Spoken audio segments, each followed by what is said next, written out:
اعوذ باللہ من الشیطان الرجیم بسم اللہ الرحمن الرحیم الحمدللہ رب العالمین صلی اللہ علیہ نبی المی وآلہ وسلم۔ السلام علیکم، کیسے ہیں جی آپ سب؟ امید کرتی ہوں کہ خوشبو قرآن سے جڑا ہر فرد ایمان اور اطمینان کی منزل پر ہے۔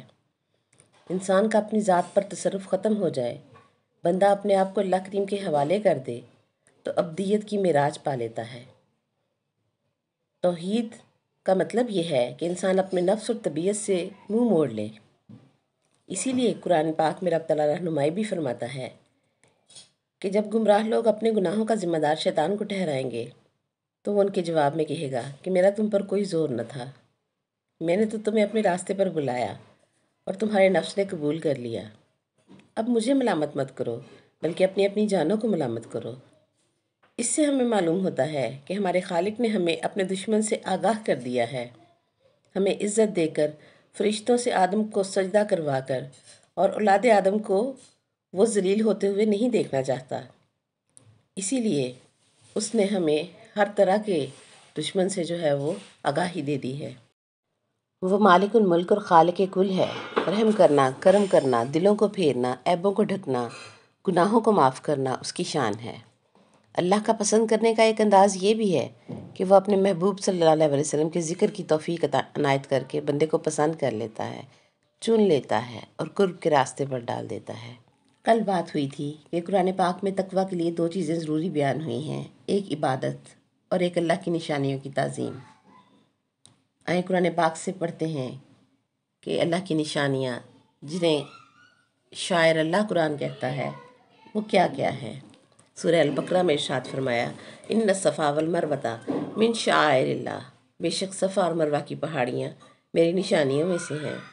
پھر سورہ مائدہ میں فرمایا، یا ایھا الذین آمنوا لا تحلوا شعائر اللہ، اے ایمان والو کبھی بھی اللہ کی نشانیوں کی بے حرمتی نہ کرنا، ولا الشہر الحرام، اور نہ ہی حرمت والے مخصوص کیے ہوئے مہینوں کی بے حرمتی کرنا، ولا الہدیہ، اور نہ ہی کسی ایسے جانور کی جو کہ ہدیے کے طور پر، نیاز کے طور پر کعبے میں لائے جاتے ہیں، ان کی بے حرمتی کرنا، ولا القلائد، اور جن جانوروں کے گلوں میں پٹے باندھ لیتے ہو، نیت کر لیتے ہو کہ یہ قربانی کے لیے ہیں، ان کی بھی بے حرمتی نہ کرنا، ان کی بھی تعظیم کرنا کہ وہ بھی اللہ کی نشانیاں ہیں۔ پھر رب فرماتا ہے، ولا آمین البیت الحرام یبتغون فضلا من ربہم ورضوانا، اور وہ حاجی جو کعبے کے سفر کا ارادہ کرتے ہیں ان کا بھی احترام کرنا، کہ جو حاجی اللہ کی رضا اور فضل کی طلب میں سفر پر نکلتے ہیں ان کا احترام کرنا گویا اللہ کی نشانیوں کا احترام کرنا ہے۔ آل عمران میں فرمایا، ان اول بیت وضع للناس للذی ببکۃ مبارکا وہدی للعالمین فیہ آیات بینات مقام ابراہیم۔ وہ پہلا گھر جو اللہ نے مقرر کیا وہ مکہ میں ہے اور جہان والوں کے لیے ہدایت ہے، اس میں اللہ کی روشن نشانیاں ہیں جیسا کہ مقام ابراہیم۔ یہ سب نشانیاں قرآن نے بیان کیں اور فرمایا کہ ان کی تعظیم کرتے جاؤ اور عبادت الہی کرتے جاؤ، ایمان بھی پالو گے، تقویٰ بھی پالو گے۔ صفا اور مروہ کی نسبت اللہ کریم کی محبوب بندی حضرت ہاجرہ سلام اللہ علیہا کے ساتھ ہے، جہاں وہ دوڑی، دو پہاڑیوں کی حدود میں رہ کر انہوں نے کوشش کی کہ مجھے کہیں نہ کہیں سے پانی کی کوئی سبیل مل جائے، تو اللہ کریم نے درس دیا کہ میں نے بھی زندگی گزارنے کے لیے حدود مقرر کر دی ہیں، ان حدود میں رہ کر جس طرح کی بھی کوشش کرو گے، دولت کے لیے، علم کے لیے، عزت اور شہرت، ہر چیز کے لیے حدود کے اندر رہ کر حاصل کرنے کی کوشش کرو گے تو کامیاب ہو جاؤ گے۔ اور حدود کے اندر رہ کر کوشش کرنے والے کو قرآن سعی کہتا ہے۔ اسی سعی کا نتیجہ کیا نکلا کہ حضرت اسماعیل علیہ السلام کے قدم مبارک کے نیچے سے پانی کا چشمہ نکلا، یعنی پاؤں کی ایڑی کے نیچے سے، ہاتھوں کے نیچے یا کمر مبارک کے نیچے سے بھی نکل سکتا تھا، سر مبارک بھی ہل رہا تھا روتے ہوئے، مگر پانی پیر مبارک کے نیچے سے نکلا۔ اور آج پوری دنیا احترام سے جو پانی پی رہی ہے وہ اسماعیل علیہ السلام کے پیر ڈوب چکے ہیں، اس وجہ سے اس کو اتنا احترام ملا ہے۔ ان کی والدہ نے جب دیکھا کہ پانی پھیل رہا ہے تو انہوں نے فرمایا زمزم۔ بی بی ہاجرہ سلام اللہ علیہا کی سعی کی وجہ سے یہ چشمہ نکلا اور صبح قیامت تک یہ فیض جاری رہے گا۔ اور ہاجرہ سلام اللہ علیہا کے قدموں پر ساری امت دوڑ دوڑ کر سعی کرتی رہے گی۔ رب نے فرمایا، صفا مروہ میری نشانیوں میں سے نشانیاں ہیں، ان کو پہاڑ یا پتھر نہ سمجھنا، دل کے ادراک، شعور اور ارادے میں ان کو میری نشانیاں سمجھنا، پھر ان کے درمیان دوڑنا عبادت بنے گا۔ اللہ اکبر۔ پھر فرمایا کعبے کی نیاز کے لیے جو جانور لایا جائے، ہدیہ کے لیے جو جانور لایا جائے، اس کا بھی احترام کرنا۔ پھر فرمایا قربانی کا جانور بھی نشانی ہے، مقام ابراہیم بھی نشانی ہے۔ اللہ اکبر۔ قرآن تو ان مقامات کو اپنی نشانیاں، اللہ کی نشانیاں قرار دے رہا ہے، اور وہ لوگ جو صرف عبادت کی اجازت دیتے ہیں، تعظیم نہیں کرنے دیتے، وہ غور کریں کہ اللہ پاک نے حضرت ابراہیم علیہ السلام اور حضرت اسماعیل علیہ السلام دونوں باپ بیٹے کے پیروں کے نشانوں کو اپنی نشانیاں قرار دیا ہے، اور ہر تعظیم کی جگہ پر ان لوگوں نے ایک بندہ کھڑا کیا ہوتا ہے جو کہتا ہے جاؤ جاؤ یہاں کچھ نہیں ہے، حالانکہ قرآن میں اللہ پاک انہیں اپنی نشانیاں قرار دے رہا ہے۔ اللہ کریم نے سورہ حج میں ارشاد فرمایا قربانی کے جانور کا ذکر کرتے ہوئے، لَن يَنَالَ اللَّهُ لُحُومُهَا وَلَا دِمَاؤُهَا، ہرگز ہرگز مجھے ان قربانیوں کا نہ گوشت پہنچتا ہے اور نہ ہی مجھے ان کا خون پہنچتا ہے، وَلَكِن يَنَالُهُ التَّقْوَىٰ مِنكُمْ، میں تو پوری قربانی میں سے تمہارا تقویٰ تلاش کرتا ہوں، مجھے اگر کچھ پہنچتا ہے تو تمہارا تقویٰ پہنچتا ہے۔ اور قربانی میں سے تقویٰ پیٹ کاٹنے سے نہیں نکلتا یا تکبیر پھیرنے سے نہیں نکلتا۔